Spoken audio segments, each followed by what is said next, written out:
আসসালামু আলাইকুম এভরিওয়ান, আশা করি সবাই ভালো আছেন। যে যেখানে আছেন আল্লাহর অশেষ রহমতে সুস্থ হয়ে আছেন। আমি সবসময় একটা কথা বিশ্বাস করি, আল্লাহ তাআলা যদি রহমত করেন তবে মানুষের দেখা প্রতিটা সৎ স্বপ্নই সত্যি হওয়া সম্ভব। আপনারা অনেকেই জানেন আমার একটা বড় স্বপ্ন আছে, নিজের বাজারেই নিজের নামে একটা প্রতিষ্ঠান চালু করার।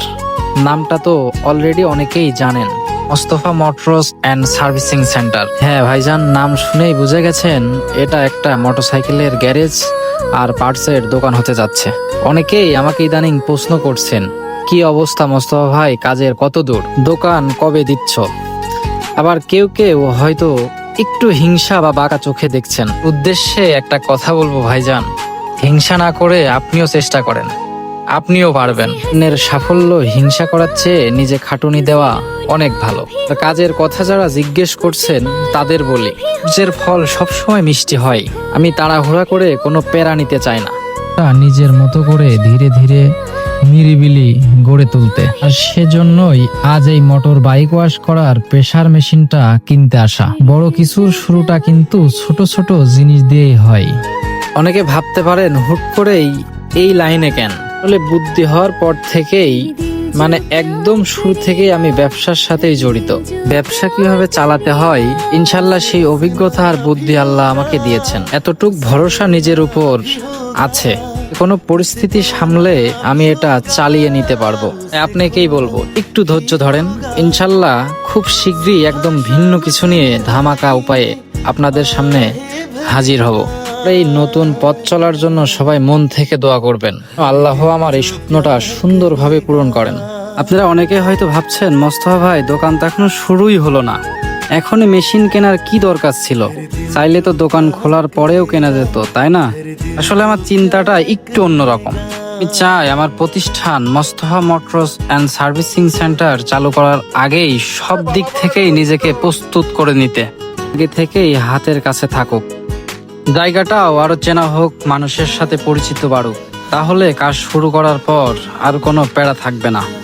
আর একটা মজার কথা কি জানেন, সামনে কিন্তু বর্ষাকাল আসছে, আর আলহামদুলিল্লাহ আমার নিজের একটা বাইক আছে। তাই গ্যারেজ পূর্ণাঙ্গভাবে চালুর আগেই নিজের বাইকটা তো আমি এই মেশিন দিয়ে পরিষ্কার করতে পারবো। এতে করে যেমন মেশিনের কাজটা প্র্যাকটিস হবে, তেমনি অভিজ্ঞতা বাড়বে। আজকে আমি আসছি আমাদের ঝিনাইদহের পরিচিত একটা দোকান, ভাই ভাই ওয়ার্কশপ। এই দোকানের মালিক আমার পরিচিত একজন কাকু। ওনার সাথে আমার সম্পর্ক অনেক আগে থেকেই, আর ব্যবসার মূল ভিত্তি কিন্তু বিশ্বাস। ওনার দোকানে সব ধরনের ভালো মানের মাল পাওয়া যায়। ইনশাল্লাহ আমার দোকানে আরো অনেক প্রয়োজনীয় জিনিসপত্র এখান থেকেই নিব, কারণ মাল ভালো হবে কিনা, দাম বেশি রাখবে কিনা, এই চিন্তাটা ওনার থেকে করতে হয় না। আমি নিজের হাতে মেশিনটা চালিয়ে দেখব। স্ক্রিনে বর্তমান যে মেশিনটা দেখছেন, এটা কেবল একটা মেশিন না, এটা আমার স্বপ্নের একটা অংশ।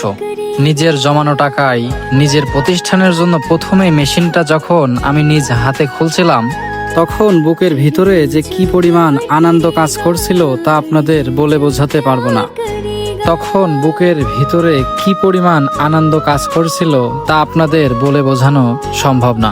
আজকে যখন মোস্তফা মোটরসের জন্য নতুন মেশিনটা রেডি করা হচ্ছিল, তখন মনের ভিতরে আলাদা একটা অনুভূতি কাজ করছিল।